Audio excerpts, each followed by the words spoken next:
നമസ്കാരം. നെന്മാറ ഇരട്ടക്കൊലക്കേസ് പ്രതിയായ ചിന്താരയ്ക്കുണ്ടായിരുന്നത് സംശയരോഗവും അന്ധവിശ്വാസവുമാണ്. അയൽക്കാരെയൊക്കെ സംശയത്തോടെയാണ് ഇയാൾ കണ്ടിരുന്നത്. ഇയാളുടെ സംശയരോഗത്തിനും അന്ധവിശ്വാസത്തിലും മനം അടുത്താണ് ഭാര്യയും മക്കളും വീട് വിട്ടു പോകുന്നത്. ചിന്താമരയുടേത് പ്രണയ വിവാഹമായിരുന്നു. അതുകൊണ്ട് തന്നെ ഭാര്യ ഉപേക്ഷിച്ചത് ചിന്താമരയ്ക്ക് ഉൾക്കൊള്ളാനുമായിട്ടില്ല. അതിന്റെ ഉത്തരവാദിത്വം ചെന്താമര സുധാകരന്റെ കുടുംബത്തിനു മേൽ കെട്ടിവെക്കുകയായിരുന്നു. അതിന്റെ പകയിലാണ് 2 തവണയായി ആ കുടുംബത്തിലെ 3 പേരെ വെട്ടിക്കൊന്നത്. ആസൂത്രിതമായിരുന്നു ഈ സംഭവങ്ങളെല്ലാം.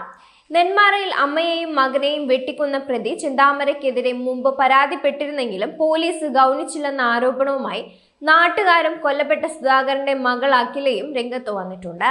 ചിന്താമര ആക്രമിക്കുമെന്ന ഭീതിയിലാണ് തങ്ങൾ കഴിഞ്ഞിരുന്നതെന്നും പ്രദേശവാസികൾ പറയുന്നുണ്ട്.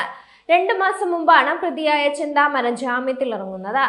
ചിന്താമര മുമ്പ് പലതവണ ഭീഷണിപ്പെടുത്തിയതായി കൊല്ലപ്പെട്ട സുധാകരന്റെ മകൾ പറയുന്നുണ്ട്. ചിന്താമരയെ പേടിച്ച് വീട്ടിലേക്ക് വരാറില്ലെന്നും മാറി താമസിക്കുകയായിരുന്നുവെന്നുമാണ് അഖില പറയുന്നത്. സുധാകരൻ തമിഴ്നാട്ടിൽ ഡ്രൈവറാണ്. ക്ഷേമനിധി പെൻഷനുമായി ബന്ധപ്പെട്ട ആവശ്യത്തിനാണ് വീട്ടിലെത്തിയത്. ചിന്താമര ജാമ്യത്തിൽ ഇറങ്ങിയതിനു പിന്നാലെ കഴിഞ്ഞ ഡിസംബർ 29-ന് സുരക്ഷ ആവശ്യപ്പെട്ട് പോലീസിൽ പരാതി നൽകിയിരുന്നു. എന്നാൽ പോലീസ് പരാതി കാര്യമാക്കിയില്ലെന്നാണ് അഖിലയുടെ ആരോപണം. 2019 ഓഗസ്റ്റ് 31-നാണ് സുധാകരന്റെ ഭാര്യ സജിതയെ ചിന്താമര കിടപ്പുമുറിയിൽ കയറി വെട്ടിക്കൊന്നത്. സുധാകരൻ അന്ന് തിരുപ്പൂരിൽ ജോലി സ്ഥലത്തായിരുന്നു.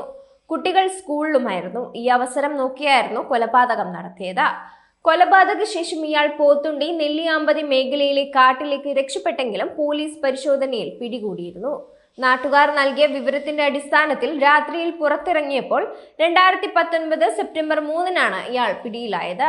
തന്റെ കുടുംബം നശിക്കാൻ കാരണം സുധാകരന്റെ കുടുംബമാണെന്ന് മഷി നോക്കിയാണ് ചിന്താമര തീരുമാനിച്ചതെന്നും ഇയാളുടെ രീതിയും നീക്കങ്ങളും ഒക്കെ നിഗൂഢമാണെന്നും നാട്ടുകാർ പറയുന്നുണ്ട്. ജ്യോതിഷിയാണ് ഇത്തരത്തിൽ ചിന്താമരയെ ഇങ്ങനെ വിശ്വസിപ്പിച്ചത്. മുടി നീട്ടി വളർത്തിയ സ്ത്രീ കൂടോത്രം ചെയ്തുവെന്നായിരുന്നു ജ്യോതിഷി പ്രവചനം. അതനുസരിച്ചാണ് പ്രദേശത്ത് നല്ല മുടി വളർത്തിയിരുന്ന സജിതയെ കൊല്ലുന്നത്. പോലീസിന് നൽകിയ മൊഴിയിലാണ് ഇതുള്ളത്. മഷിനോട്ടത്തിലൂടെ കിട്ടിയ ഈ സൂചന സജിതയുടെ കുടുംബത്തോടും ചിന്താമര വച്ചു പുലർത്തി. ചിന്താമര സൈക്കോ ആണെന്നും പുതിയ വസ്ത്രമിട്ട് വീടിന് മുന്നിലൂടെ പോയാലോ വീട്ടിലേക്ക് നോക്കിയാലോ ഫോൺ ചെയ്താലോ വരെ ഇയാൾ അക്രമാസക്തനാകുമെന്നും നാട്ടുകാർ പറയുന്നുണ്ട്. സുധാകരനെയും അമ്മയെയും കൊലപ്പെടുത്തിയതിന് തൊട്ടു മുമ്പ് പരിസരവാസിയായ മറ്റൊരു സ്ത്രീയെയും ഇയാൾ കൊടുവാൾ കാണിച്ച് ഭീഷണിപ്പെടുത്തിയിരുന്നു. ചിന്താമരയുടെ ഭാര്യയും മകളും വർഷങ്ങൾക്ക് മുമ്പ് ഇയാളെ ഉപേക്ഷിച്ചു പോയിരുന്നു. അവരെ തിരികെ കൊണ്ടുവരാനുള്ള ശ്രമങ്ങളൊന്നും ഫലം കണ്ടില്ല. നീണ്ട മുടിയുള്ള സ്ത്രീയാണ് ഇതിനു കാരണമെന്ന് ഏതൊരു ജ്യോത്സ്യൻ പറഞ്ഞത്രേ. സജിതയാണ് ഇതെന്ന് ഇയാൾ ഉറച്ചു വിശ്വസിച്ചു.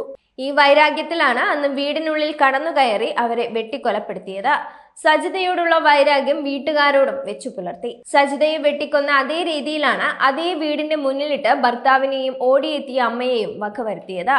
അയൽപ്പക്കത്തെ വേറെ 2 സ്ത്രീകളെയും ഇയാൾ സംശയിക്കുകയും ഭീഷണിപ്പെടുത്തുകയും ചെയ്തിട്ടുണ്ട്. ജയിലിൽ നിന്നിറങ്ങിയ ചിന്താമര ജാമ്യ വ്യവസ്ഥ ലംഘിച്ചാണ് പോത്തുണ്ടിയിലെ വീട്ടിലെത്തിയത്. സജിത വധക്കേസിന്റെ വിചാരണ ആരംഭിക്കാനിരിക്കെ പ്രതിയുടെ ജാമ്യാപേക്ഷ അനുവദിക്കരുതെന്ന് കോടതിയെ ബോധ്യപ്പെടുത്താൻ പോലീസിനും പ്രോസിക്യൂഷനുമായില്ലെന്ന് ബന്ധുക്കൾ ആരോപിക്കുന്നുണ്ട്. നെന്മാറ പോലീസ് സ്റ്റേഷൻ പരിധിയിൽ പ്രവേശിക്കുന്നത് വിലക്കാണെന്ന ജാമ്യാപേക്ഷ പരിഗണിക്കുമ്പോൾ പോലീസ് ആവശ്യപ്പെട്ടെങ്കിലും നെന്മാറ ഗ്രാമപഞ്ചായത്തിൽ പ്രവേശിക്കരുതെന്ന വ്യവസ്ഥയെ ഉൾപ്പെടുത്തിയിട്ടുള്ളൂ. ഈ വ്യവസ്ഥ ലംഘിച്ചാണ് ഡിസംബർ 29-ന് ചിന്താമര സ്വന്തം വീട്ടിലെത്തിയത്. സുധാകരനെയും കുടുംബത്തെയും ഇല്ലാതാക്കുമെന്ന് ഭീഷണിപ്പെടുത്തി. ചില അയൽവാസികളെയും ഭീഷണിപ്പെടുത്തി. സമീപവാസികൾ ഇത് സംബന്ധിച്ച് നെന്മാറ പോലീസിൽ പരാതി നൽകിയതിന്റെ അടിസ്ഥാനത്തിൽ സ്റ്റേഷനിലേക്ക് വിളിപ്പിച്ചു. സ്റ്റേഷനുള്ളിൽ കയറാതെ നിന്ന ഇയാളോട് ഇൻസ്പെക്ടർ പുറത്തേ വെച്ചാണ് സംസാരിച്ചത്. ജാമ്യം വ്യവസ്ഥ ലംഘിച്ചത് കോടതിയിൽ റിപ്പോർട്ട് ചെയ്ത് ജാമ്യം റദ്ദാക്കാനുള്ള നടപടി വൈകിയെന്നാണ് ബന്ധുക്കളുടെ ആരോപണം.